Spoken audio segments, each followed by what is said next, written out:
एक ब्रेकिंग बातमी पाहूयात। मुंबईतील भुलेश्वरमध्ये आगमनावेळी 22 फूट गणपतीची मूर्ती कोसळल्याची दुर्दैवी घटना घडली। या घटनेमध्ये 3 गणेश भक्त जखमी झाले असून एकाचा मृत्यू सुद्धा झालेला आहे। ही मूर्ती भायखळ्याहून भुलेश्वरला नेण्यात आली होती। तोल गेल्यामुळे घटना घडल्याची प्राथमिक माहिती समोर येते।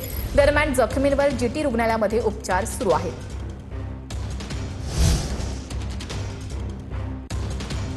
दुर्दैवी घटना आहे। खरं तर अशी घटना ही घडायला नको होती। मुंबईतील भुलेश्वरमध्ये आगमनावेळी 22 फूट गणपतीची मूर्ती कोसळल्याची ही दुर्दैवी घटना घडलेली आहे आणि या घटनेमध्ये 3 जण जखमी झाले तर एकाचा मृत्यू झाल्याची सुद्धा माहिती मिळते।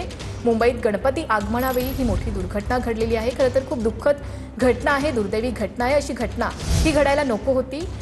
मुंबईतील भुलेश्वरमध्ये आगमनावेळी 22 फूट गणपतीची मूर्ती कोसळली। या दुर्घटनेमध्ये 3 जण जखमी झाले तर एकाचा मृत्यू झालाय। पंतप्रधान मोदी दिल्लीतील भाजप मुख्यालयामध्ये 4 तास त्यांनी बैठक घेतलेली आहे। नव्या कार्यकारिणीला मोदींनी मार्गदर्शन केलेलं आहे। आगामी निवडणुकांच्या रणनीतीबाबत मोदींनी कानमंत्र दिलाय। पंतप्रधान मोदींनी दिल्लीतील भाजप मुख्यालयामध्ये 4 तास बैठक घेतली।